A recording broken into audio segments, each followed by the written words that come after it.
Welcome to the Inventor's Edge podcast, where insight meets innovation. Whether you're sketching your first idea or refining a finished product, you're in the right place. Our mission is to equip you with the tools, expertise, and clarity you need to succeed as an inventor, while helping you conquer fears and limiting beliefs that may be holding you back. I'm your host, Scott Putnam, founder and CEO of Inventor's Edge. Before becoming a seasoned product development coach, I was a wide-eyed inventor with a head full of ideas but no clear path forward. I know firsthand what it's like to feel stuck, uncertain, and overwhelmed. Fast forward to today, I'm a successful entrepreneur with multiple licensing deals and products on the market. I'm committed to helping inventors like you overcome obstacles, conquer fears, and transform your ideas into tangible success through proven, actionable, step-by-step strategies that deliver real results. Join us as we bring in industry pros, share expert advice, and dive deep into the world of innovation. Ready to turn your ideas into reality? Let's get started. Okay, guys, today's guest is an absolute force of nature, a creative powerhouse, the ultimate example of turning passion into purpose. We're thrilled to welcome Brittany Lammon, the inventor of the Chub Rub Patch, viral TikTok sensation, Shark Tank guest, seasoned celebrity stylist, and multi-patented entrepreneur. From the glitz of working with WWE, CNN, and music video elites to the grind of launching her own products and building a brand from scratch, Brittany has done it all. She's lived the highs, the lows, and absolutely everything in between when it comes to invention, entrepreneurship, and the messy middle where both collide. Her hit product, the Chub Rub Patch, isn't just changing lives, it's breaking stereotypes and proving that smart solutions are for everyone. Brittany brings the real talk about what it takes to build something meaningful, how to stay authentic in a viral world, and the truth about inventing versus running a business. This is one episode you do not want to miss, full of laughs, insights, and a whole lot of heart. Let's dive in with the one and only Brittany Lammon. Hey, Brittany, welcome to the show. Hi, Scott. Thanks for having me. I really appreciate it. Glad to be here. Awesome. I'm so excited to talk with you and learn all about your Chub Rub Patch journey and your entrepreneurial journey and your journey as an inventor. And why don't we just start out? Maybe give our listeners a little brief background about you, where you're from, and anything you want to share is great. You got it, Scott. So my name is Brittany Lammon, and I am a creator of the Chub Rub Patch. I created this product during the pandemic about 5 years ago. And we can get into that a little bit later, but I'm originally from Lipstick, Ohio, a very small town with one stoplight. And I moved to Fort Lauderdale, Florida 20 years ago, maybe 21. I have to do the math in my head. But I am a makeup artist and a hairstylist for WWE as well. And I've been there for 10 years. Awesome. 10-year anniversary. In July. I just wanted to... month, yeah. Wow. Really? That's amazing. Hopefully you get a WWE watch or a pen or something. Normally a belt.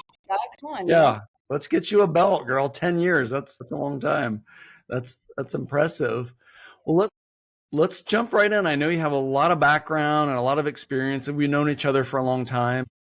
Your journey has been really colorful. I mean, that's the best way I can kind of describe it. Do I take that as a compliment, Scott, or not? I'm not sure. It is. And what I mean by that is I think just about anything any inventor has been through, like the trials, tribulations, some successes, some frustration, like you lived all of that. And Chub Rub, your product is really an amazing journey as well. And I wanted to start there. I mean, can you share a bit about your journey and how you got started with inventing Chub Rub Patch? Would you like me to go back towards where I started inventing in general, or just with the Chub Rub Patch? Yes. Why don't we do that? Let's start at the beginning. Okay. Because the beginning was probably about 10 years ago when I started my WWE journey. And as I had mentioned before, I'm a makeup artist and a hairstylist. And I was in the makeup and hair world in weddings. And so my first product I created for that business, it was a bracelet and it had magnetic on it to hold the bobby pins and to have the there was an opener on it because I was ruining the back of my teeth, and I didn't realize that that was what was happening. And so the thing was, is that I went to my dentist and I was like, oh my gosh, like my teeth are so sensitive. And they were like, we're talking through it. And I was like, my God, I had like an epiphany moment. Like, it's because I used so many bobby pins opening with my mouth. And it was like, ooh, that's kind of disgusting, right? Like, you don't think about it, but it's like not like after like pitching that product, I was like, it's like taking a comb and wiping your tongue off across it, like it's pretty gross. Yum. So I had created this product just out of necessity for myself. And so I started wearing it. I made it, it was like out of like a leather band that I bought at the mall. And then I took clay that's moldable and it hardens. And I put that on top of it and I glued it. And then I was like using it. And yes, of course, it looked crazy. But at the same time, that was my first prototype, even though I didn't know it at the time. And then I would go to different weddings or photo shoots, and so many different hairstyles would be like, oh my God, what is that? Where can I get that? Even though it did look like crap, people understood the use. And so I was like, wow, is this like something that like I could actually like do? Met another inventor in my life at that time. And so, whenever you have any like questions, you normally go to your parents, your aunts or uncles, any like mentor around you. And like, I didn't know anybody that did that before. So my sister lived with me at the time and we're kind of chatting about it. And so she's like, well, just start Googling stuff, So I found a meetup group. I don't know if anybody has heard of this. It's called meetup.com. And it is for who people that don't know, it's for like-minded people. If you have a dog that you like to walk, if your children need to go play at 2:00, you want somebody else to play with, it's the same thing as that. And so it was so great because this is the first time in my life that, first of all, that I'm coming up with an idea, but also finding people that were interested in the same thing. So then that's when I started meeting attorneys. And that's when I first heard about 3D printing. And so I was just like blown away by this. I was like, oh my God, what is this new thing? Like, this is so exciting to me. I don't have to make, clay little bracelets anymore. So yeah. I ended up meeting people in that space and it was so great. And that started my journey on that. And so from there, then we can go to the Chub Rub Patch because I have gone through everything with that product, as in going to shows and all of that and pitching my product that way. I did meet a very famous hairstylist who was very interested in that product. But at the same time, she was like, okay, we can't promote this as, a celebrity hairstylist unless it's on shelves where people can actually buy it. Because at that time, we all have to remember that was 10 years ago. Online shopping, was like kind of a newer thing and like people weren't really into it. And now it's so funny that it's totally switched. Yeah. But then at that time, that's when I started at WWE. And so that was like really my main focus because as we all know in the beginning, as an inventor, it is a lot of money. And you can definitely do things on a tighter budget, but also if you don't have any extra money, you really can't go places. So then I started focusing on WWE, but that inventor brain was just there and it's always going. And I don't know if any other inventor does this, but like I have dreams about products and I'll get up in the middle of the night and I'll write things down on my notes. And then the next day I go back to them and I look to see if it's a product. I'm like, oh, it's already out there. Wow, that's great. My dream was great. Or it's like, wait a minute, there's nothing like this. Let me start researching this more. So then that's when I started doing that. And so the product was still selling and everything, but it wasn't my main focus. And then, like I said, as an inventor, and this is a struggle that I have, is that your brain is always going. So you always want to jump to the next thing. And so squirrel. Yep. Central. Exactly. Yeah. So during the pandemic, I had thought of this product. I was at it wasn't exactly in the pandemic because there were still football games. So I was at a Miami Dolphins game, must have been right before the pandemic. And my sister and I, of course, you like want to look cute. And so she had shorts on and I had a dress and I had my deodorant for my thigh chafing. Let me just explain to people what chafing is, because sometimes people don't understand what it is. Yeah. Perfect. Chafing is when your thighs rub together. Any body part, it could be under here. Runners get it a lot. Or now what I've noticed and have found out is that in the military, People get it when their backpack rubs against their back, or sometimes horse back riders, they've told me to get it underneath their butt where it chafes there when they're riding. So they wear under their butt. So it's when skin or a product rubs against each other and it causes a rash. And so then the thing is that what I created is a product that you wear beforehand because you're like, oh, I know that I'm going to chafe on my thighs. Like, this is a pain in the ass. So this is the reason why I created this product. So we were at the Miami Dolphins game and she goes into the porta potty. Well, first I go, right? Apply my deodorant. I'm taking it out of my bag. It's like, I mean, we all know it's disgusting in there, first of all, and it's Miami and it's 110 degrees. So not the place where you like want to spend 10 minutes, you know? Right. So I go in, do my thing, whatever, come out. My sister goes in and does a thing, but she's not coming out. And so I'm like, what is happening in there? Like, everybody's staring at me because like there's like a line of 10 people, you know, and I'm like, okay, Megan, are you okay in there? You know, and she's like, comes out puffing and puffing, and she is like as pale as a ghost. And I'm like, are you okay? And like everyone now is like not upset because they see her struggling, you know? And I'm like, are you okay? And she's like, oh my God, I almost passed out in there. And I was like, what? She had worn Spanx underneath her clothing so that she wouldn't chafe. And that's the thing that we have to do as women, men, anyone, is wear a product that is not comfortable for another reason. So I was like, okay, like I have to think of a better way, because there's creams, there's gels. Like a lot of people are like, well, just use this. And I'm like, first of all, it's going to last 20 minutes. And second of all, it's not good for you when you're putting deodorants and creams on your skin like that. So that's the reason why I created this product, the Chub Rub Patch, because it can be worn up to 3 to 5 days in the shower, in the ocean, all of the above. And then you don't have to worry about it. There's my nice. A little bit in a nutshell. So you definitely found the need, you know, which is the mother of invention, of course. But I know before that you had been following more of a licensing model, and we had worked together and coached. And I was curious about, because it's a big jump when you go from the licensing model to venturing a product. And I was just curious what inspired you to pursue that path, to make that jump, because it is a commitment. Absolutely. And so that is a great story as well. So I have a friend, Luca, and I don't even know if he remembers this, but it was during the pandemic, and he's an inventor friend of mine. And he had asked me, like, what would you have done differently? You know, because I would say, if someone would ask me, do you think that your first product was a success? I mean, in different areas, yes. Did it make me millions of dollars? No. And so he asked me, what would you have done differently? And I'm like, you know, really, like, I really would like a mentor. Like, I would really like someone that has already been there, done that, someone to like coach me along in it, because like I'm willing to put in the work, but like when you don't know, you don't know.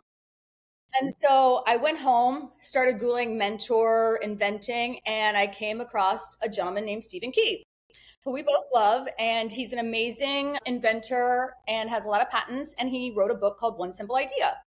And so this was during the pandemic, and I was going back and forth to Orlando, and I would listen to this book. And it was very interesting to me about the licensing model. And I had never heard of that before.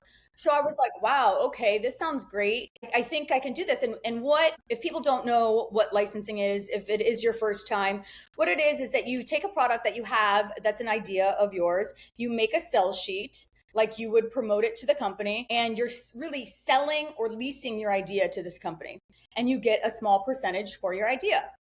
And so I thought, wow, this is great, because my first mold, I borrowed $8,000 from my grandma. Thank you, Granny. Appreciate it. Paid her back. Don't worry. The first mold that I made was $8,000. And I was like, wow, okay. Like, I don't really have an extra $8,000 just laying around like that. So how about I try this licensing model? And so that was during the pandemic, and I had an amazing coach named Scott help me through this. And I started to try and license. And the thing is that during the pandemic, we all know that it was just such a weird time, and nobody knew what was going on. And so, you know, you'd call companies and email them. You know, we loved our LinkedIn, but everybody was coming back and saying, well, Brittany, this is a great idea, but we just can't do anything right now. And so I'm thinking to myself, well, I can't go into another summer and not have this product. I'm just thinking for myself, for my sister, for my friends and family that have already been like, oh my God, Brittany, this product's great. Like, get it out, get it out, get it out, you know? So I ended up, Scott and I talked through it, and I decided that, you know what, if I can't license right now because nobody's licensing anything, then I might as well go ahead and manufacture. I might as well try it on my own to see if I can get it out there, because like I said, again, like we can't wait another summer. So I ended up working with my buddies at Lime Design. They're a great company that does prototyping, helps with manufacturing, all of that. Rodrigo Lima, if you guys need to look him up. Cool. Nice plug. Yes, a little plug there, Rodrigo. No, he's great. We've been buddies and worked together for, he worked with me on my first product, and they have all the prototyping in the world, and they have the connections. And so he helped consult me on how to get a manufacturer. And the manufacturer was great. And I think maybe, things happen for a reason. I feel like once you put the work in, and I think that's what happened. And it was meant to be, because my manufacturer we found in Canada. And I don't know if anybody knows, but at that time, people were not getting products from China. And so I was very grateful that I could work with this company in Canada and also could get the product. And they were willing, because nothing was really happening in the world, they were willing to do smaller amounts for me. And a lot of times when you go to China, you're 10,000, 10,000, 10,000. That's how many units you have to buy. And I didn't even know if this product was going to work. In my head and in my heart, of course, I followed my gut and was like, yes, I got this. But at the same time, people aren't going places. Like, why are they needing Chub Rub patches, right? So I ended up doing the manufacturing and going forward with it. And I'm glad that I followed my gut, because it went viral on TikTok. Thanks to my nephew. My nephew was like, Aunt Britt, you need to get on TikTok. It's this new social platform. And I was like, I don't want to do another social platform. Thank goodness I listened to I think he was 16 at the time. Yeah. Maybe younger than that, actually. And I listened to him, and my product went viral multiple times by putting in the effort and the work. And then it went viral, and it led me to Shark Tank. Yeah, such a cool story. I love all of the Shark Tank, that chapter of your product story. I wanted to touch on, even before we get to that, taking that leap into venturing. How scary was that for you? Was it way more involved, way more money than you thought? Is it less than you thought? Tell us just a little bit about that. Compared to my first product, because the molds weren't there, because it just has to be cut out. As you guys can see, this is the product. Yeah, sweet.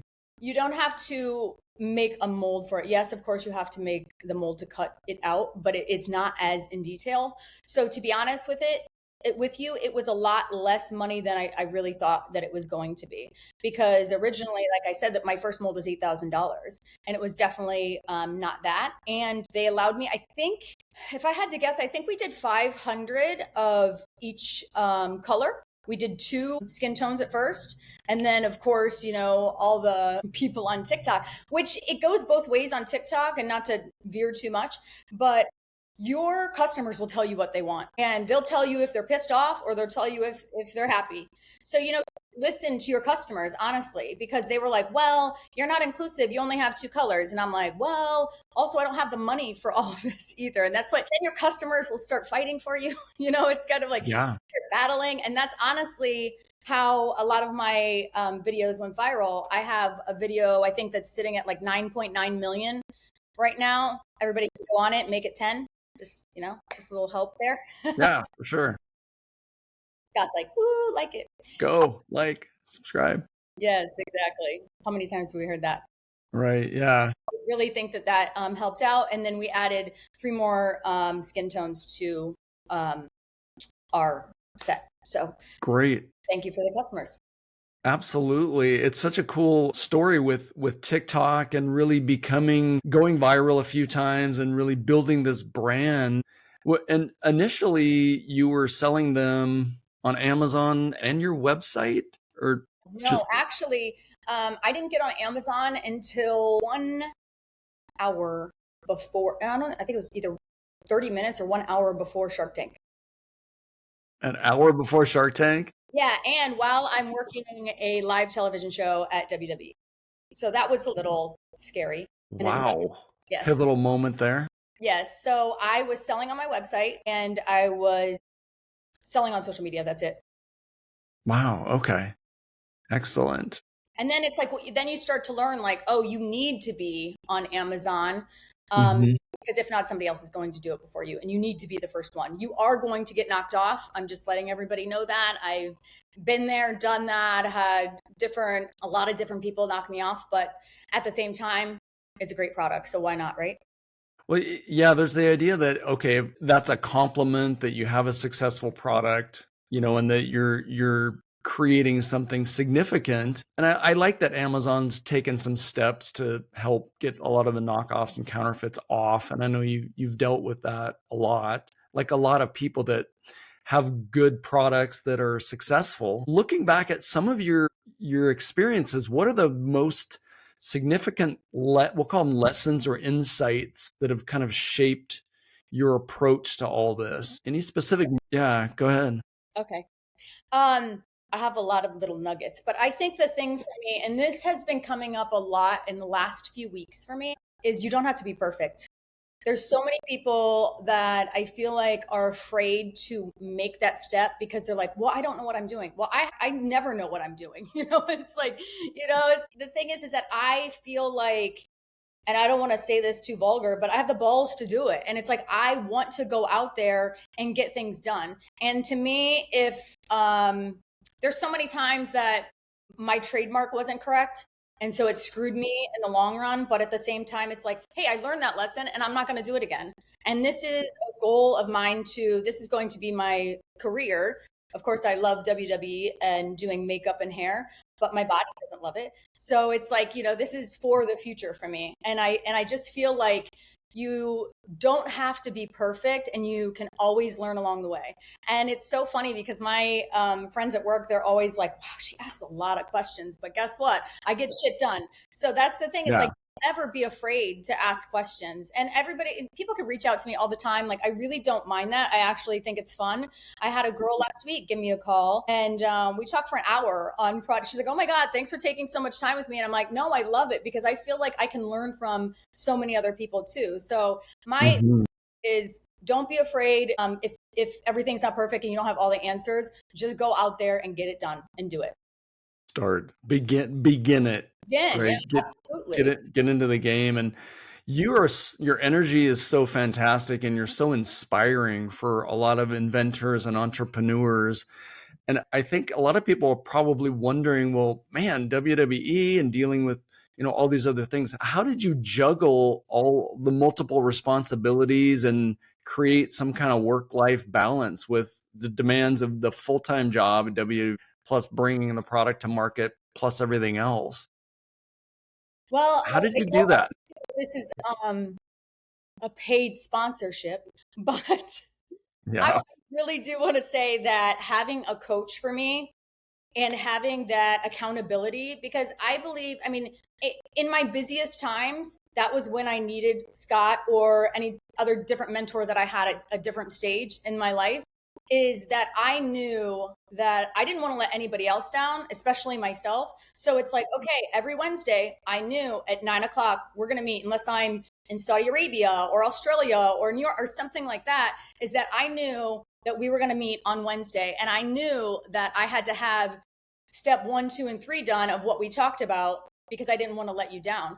And the thing is, I didn't want to let myself down. So for me, I feel like getting things done is like making a schedule the night before and saying, I have to get this, this, and this done. And I feel like, not getting too much into our coaching calls, but Scott always tells me is like, just because it's the low hanging fruit, like you don't always want to get to that first. I do, because I'm like always like, oh, then I can check something else off my list. And like, do the most important. Do the thing that you think that's going to further your business or help you out in the long run first. Because those are the things most of the time you don't want to do because it's a little bit more difficult.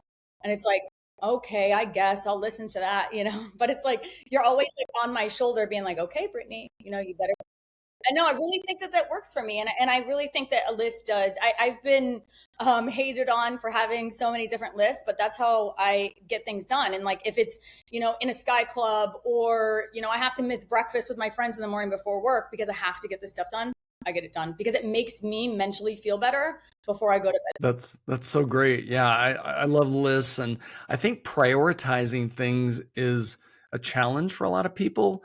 And I think that it's a skill like anything else that you can hone and get better at. And I love the quote that a lot of times the things that are the most important don't always scream the loudest. And so we're dealing with the things that are screaming at us, or the things like you said that we just want to check some Hmm. things off the list because they're quick and they're easy. But if we're ignoring these other quieter, important things that we don't want to really get into because we know it's going to suck, but we know we have to do it, it's yeah, it can be a trap where you kind of stay in the fun easy zone, and Hmm. then you kind of ignoring these harder things. And I think for all of us, me included, having a coach, some accountability, a strategy, a plan is how you GSD, right? Get shit done, Yes, because I love it. that's the bottom line. And Yes. that's what people want. And I think for a lot of us, we go through life and we want certain things. And there's a I think for a lot of people, there are things that we've wanted for a really long time.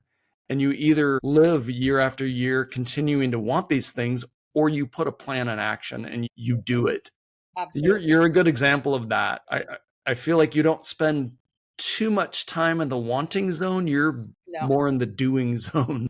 Because I feel like the thing with that too is that if I've started many different things, many different ideas, inventions. And the thing is like, okay, let's say I tried it for 2 or 3 months and the traction's just not there, or my passion is maybe not there. And if both of those don't come together, then it's like, let's go on to the next. I'm not worried. Yeah. Oh, well, what happened to that? I don't know. I'm on to the next. Like don't worry about what other people say. That's another thing that I want to tell people too is like, I just feel like so many people, even like your friends, your family, sorry, mom and dad, sorry, they're not going to be like your number one supporter. They're going to always question, why are you doing this? But they're not in here and they don't have to live in here with that. And so the thing is that if you believe in your gut that this is something that you really want to do it. Don't let other people say, well, why are you doing that? That's not going to make you money. That's not going to do this. Well, go and show them and say, hey, guess what, guys? I was on Shark Tank. Thanks. Yeah. Yeah. The proof's in the pudding, right? Absolutely. There are the naysayers out there, whether it's family or friends or just even strangers, that kind of, I think for a lot of those people, they gave up on their dreams. And so they want to kind of crap on your dreams because somehow it makes them feel better. Or I think with parents, it's different because they're either, oh, you're awesome, go do it. What, like they're very overly supportive, which sounds weird, but sometimes we need a dose of that criticism and like, hey, are you sure you want to do that? Did you really think that through? Because I think that the key is having that middle range, that balance of enough optimism, enough excitement, but also very much a thread of what's the reality of this.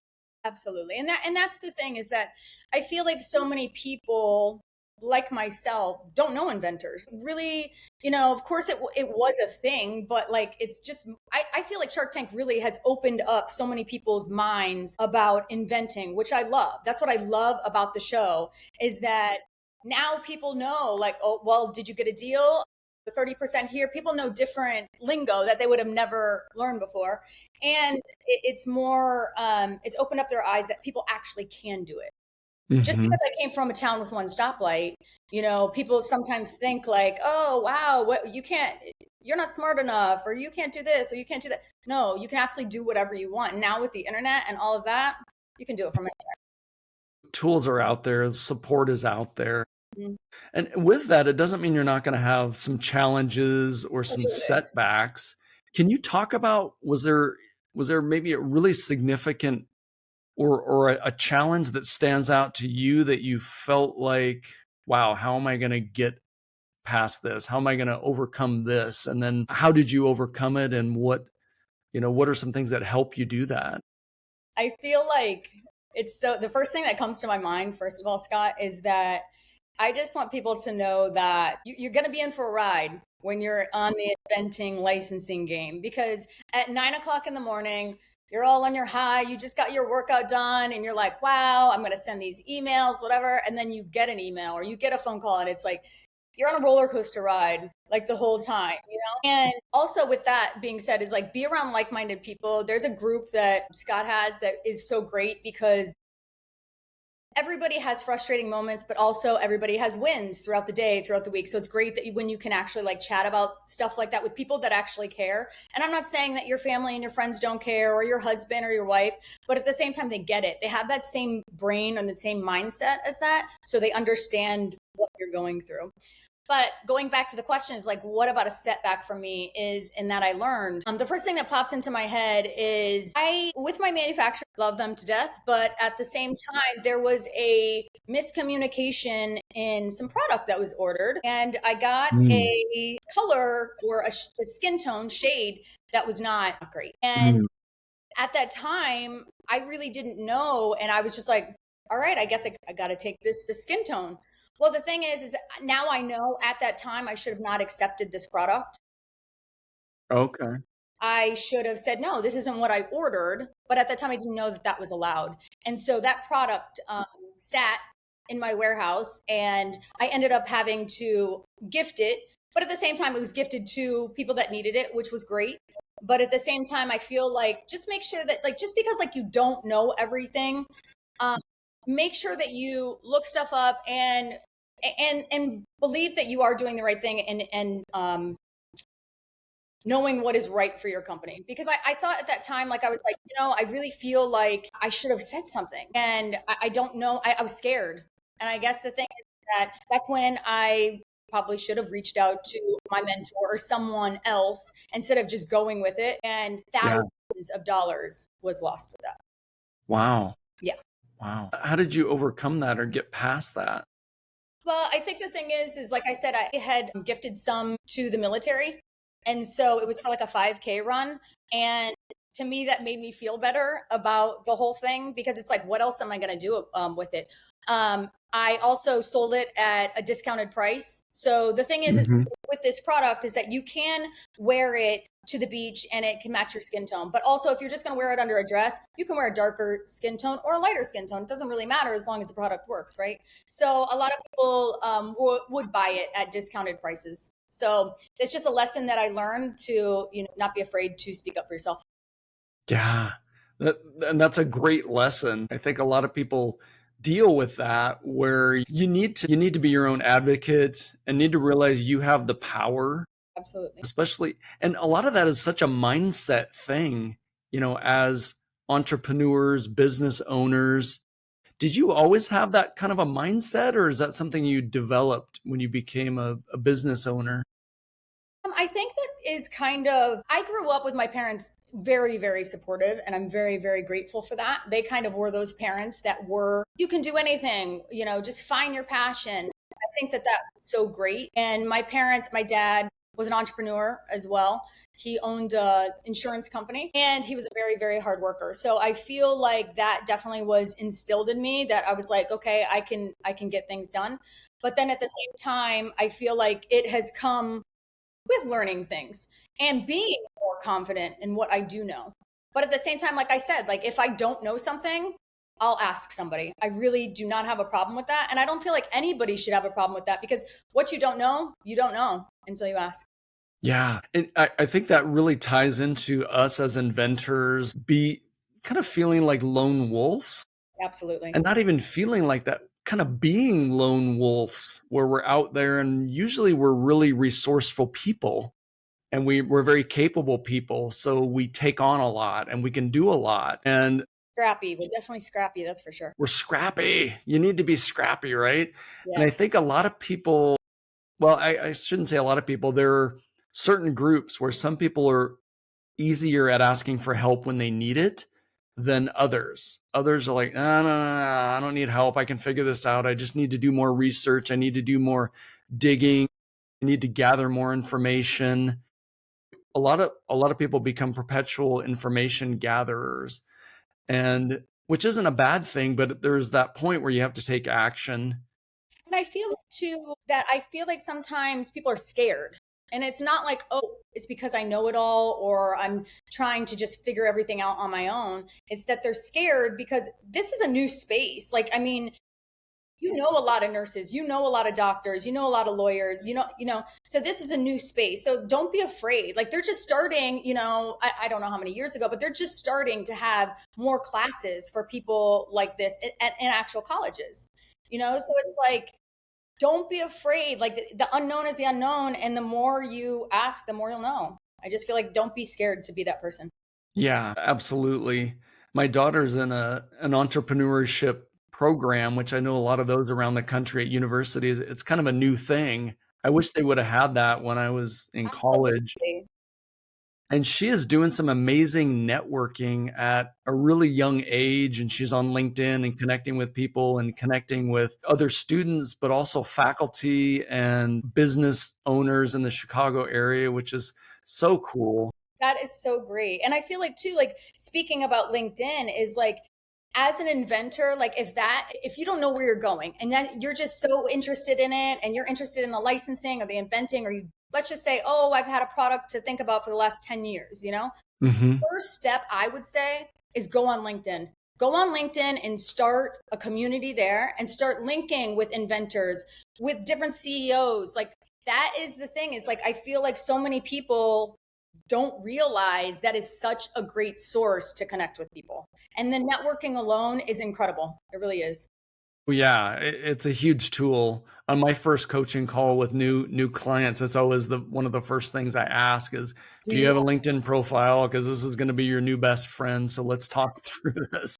And like I tell people too, like make it like it's your coffee in the morning instead of going on TikTok, Instagram. Like, of course, that will have to be throughout your day because if that's what you're going to do with your product. But at the same time, like when you're drinking your coffee in the morning, like 5 new people's things, make a comment on somebody's thing, on Mhm. somebody's post, because it's not something that happens overnight. Like, yeah, on TikTok, you could become viral overnight. LinkedIn isn't really like that. You have to build your community.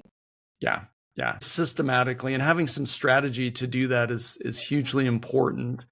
And I like that we talked about not being a lone wolf, joining which is the reason I created Inventor's Edge, the membership, is to bring people together so we can talk through all of these kinds of things Absolutely. from a supportive standpoint, and also just a place to, gather new friends, new acquaintances, new connections, cutting edge information, a place to vent, like all of that. It was the main reason I created it.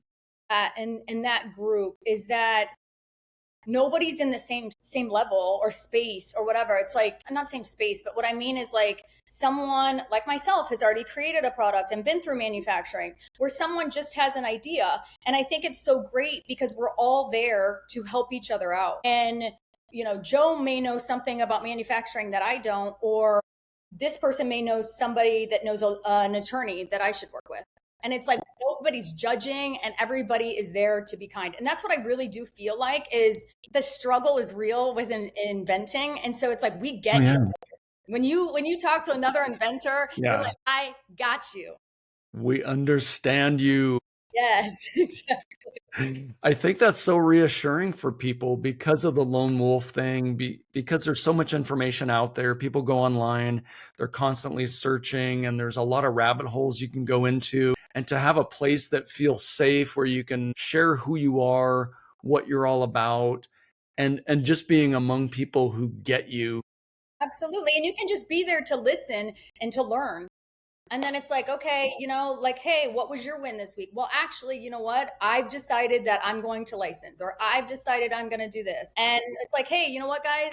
I've had a shitty week. I got knocked off again and I'm trying to put out fires. It's like we're all there to really be there for each other. Yeah, yeah. It's an important piece of the puzzle. So with that in mind, I guess what advice would you give to our listeners who are really aspiring to achieve some success as an entrepreneur? I mean, are there specific habits or principles that have been like really crucial to you? Because you've been there, you've done that, you've been very successful with Chub Rub Patch, and I know there's been challenges too. But what what advice would you give people who are thinking of maybe they've tried to license, or maybe they just have no idea what direction to go? Yes, I would say the first thing is to try and decide on kind of like where you think you want to go and start looking up. There's so much information out there now. ChatGPT, we all know it. We all love it and hate it, I think, at the same time. Yeah. But there's so much information out there that start doing your research there first. And then the thing is, I think as an entrepreneur in general, and not just an inventor, is be consistent. And the thing is like, there's courses out there that you can take and it's like, oh, 6 months or 8 months or a year. And it's like, you know what? Don't give yourself that time off to be like, oh, I've had a busy week.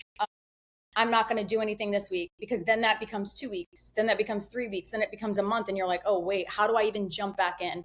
So being consistent is that you are ready and you stay ready, and you don't have to be that person that's always trying to play catch up. And I feel like that works out so much for me, because Wednesdays are my day to work on my product. I know that I get up, get a workout in, get something good to eat, because that all mentally helps me as well. And then I know we're going to jump on a coaching call. And I feel like when I either talk to you, my coach, or another inventor, or I'm in these meetups, it just gets you excited again, So it's like, okay, I want to work on everything now. So I feel like having those meetings in the beginning of your day also helps, because then it's just like eating right, or going to the gym. I feel like if you go to the gym, most of the time you're going to eat right throughout the day, because you're going to be like, wow, I just spent an hour in the gym. I'm not going to go and eat, 14 brownies for lunch. So I feel like that kind of helps me as well. It's getting my day started right and preparing myself for that day and being consistent. I think that definitely. Great. And it sounds like you use your calendar. Do you really time block things on your calendar as well? Absolutely. Absolutely. And if I am feeling spicy that day, I'll color it too. Whoa, Yeah, getting wild getting here. fancy. Yeah. But I think the thing is, for me, is like I have to stay that organized, or else I don't get things done. Because it's like, for instance, I'm leaving for Saudi Arabia on Wednesday. So I know that I have to get these things done, because I'm not going to have internet for 24 hours. And then when I get there, I'm going to be busy. So it's like, I know that I have to get A, B, C, and D done at 9, 12, and 2 o'clock. But I also don't get worried when things go off track. It's like, if something doesn't get done on that day, I'm not going to be so upset about it, because I know that I'll get it done, when the time comes, or the next morning. But as an entrepreneur, as an inventor, we do have to be okay with things going awry almost all the time, to be honest. Get used to it. Yeah, so just try and be consistent, because that's the thing, is like everything's already going to be crazy. So don't start it off crazy. Yeah. Yeah. And I think going into it knowing, like you mentioned earlier, it's going to be an emotional roller coaster. That's just that's kind of hardwired into this. And I love what you were saying about using the calendar and not letting too much time go by. Because I think people are like, well, the locomotive came to a complete stop. Now it's like it would take so much energy to get it moving again. And then all of a sudden the motivation drops, the excitement drops, all of it drops. Yes, absolutely. So that's a key thing. So what projects are you working on currently? What's new? What can our audience look forward to from Brittany and Chub Rub Patch, or anything else that's new that's going on? I always have something going on, Scott. You know that. Yes. But I would say I am looking into, and I don't know if anybody's heard about this, but let me know if you have, at the Chub Rub Patch, on all social media. Whatnot. Has anybody heard about Whatnot? This new social platform that I guess is supposed to be as big as Amazon. I just read and heard from Gary Vaynerchuk, which is one of my favorite mentors, because he tells you how it is and no bullshit. Yep. Love Gary. I'm looking at that, and I think that will be an exciting new step for the Chub Rub Patch. And also, we're looking for new influencers because our influencers did so great for us in the past. And I mean, it's so great to hear influencers be like, hey, you know, I got to go to Disney because of your Chub Rub Patch. I got to pay a few mortgage payments. And I'm like, wow, that is so great. And I love that because people are advocating for me that love the product as well. So there's so many different things that I am working on. And it's very exciting because this is our season and we love it. And I can't wait to see what's next for us. That's so exciting. Me too. As a coach, I get excited with my students or my clients. It's like, I want you to succeed. I'm going to do everything I can to see you succeed. And I get really excited by that too. And your energy is so contagious. I want to get you out there as much as I can, as much as you want to be, get Chub Rub out there. Okay, Brittany, tell me what is new at the Chub Rub Patch. Well, we have some exciting things in the works. At the beginning of the summer, we did a 5K with the military and we donated 600 patches because I didn't realize this, but after being on Shark Tank, a lot of people in the military reached out to me and said that they would love it for their ruck runs.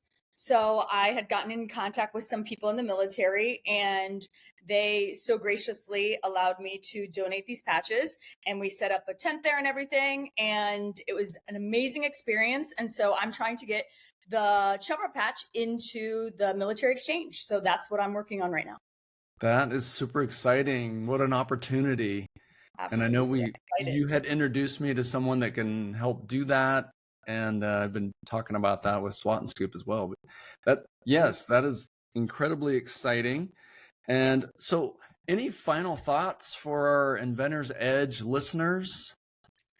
Yes, absolutely. I just want to tell everybody that if you have an idea and you think that you want to make it into an invention and you have no idea where to start, honestly, just start Googling stuff, reaching out to Scott, reaching out to me. I honestly love to talk to new inventors, even if it's at the very, very beginning of the stages. Reach out to a mentor, reach out to people that have been there, done that. And also don't let other people tell you that your idea is not a good idea because someone invented the pool noodle and made multi-millions of dollars off of it. Yeah. So always go after it and go after what you want. That's great advice. I think there's so many fears that come up and so many unknowns. And as inventors, we're sort of hardwired as lone wolves and we're out there trying to figure it all out and, you know, hacking our way through the woods. And then you start to connect with other people that are doing it. And it's like, oh, wow, there's way more power in doing it together. Absolutely. And I think too, as a woman inventor, a lot of people kind of think that this is a man's sport. And I don't think that is that way at all anymore. I remember 10 years ago going to an inventors meeting and I was like one of 3 women inventors. And now I go to these meetups and Shark Tank groups and all this stuff. And it's honestly like half and half now. So I feel pretty great about it. And I feel like, honestly, as a woman, we can do anything and we're going to get it done. Yeah. Girl power. Love it. Right. I love to hear that. And it's funny. I look at of the going on 600 people I've worked with, there's a large percentage that are women. Yes. And going into it, you're right. It's sort of traditionally been a male dominated sport, so to speak. And that's definitely changed. What do you think caused that change? Not to open up a whole new hour-long talk here, but exactly. No, I think honestly, women are more. I feel like we are. I'm sorry to say this, but better multitaskers. Oh, yeah, I agree. So I feel like, you know, even though women may be having a 9-to-5 job or taking care of the kids during the day, and then the kids go to sleep, and then you can get on the computer and start working on it. And I just feel like, honestly, women, we don't a lot of times take no for an answer. And we want to prove people wrong because, you know, we do have all these great ideas. So we always like get things done. Yeah. GSD, right? Yes. I like that. I agree with you. I think women are, I would agree, better multitaskers and don't take no for an answer, much different than men. I think men are like, all right, whatever, I gave it a Yeah, shot on and to on the to the next next. big deal. Yeah. Yeah. Where if I think about the ones that I've worked with that were fighters, women.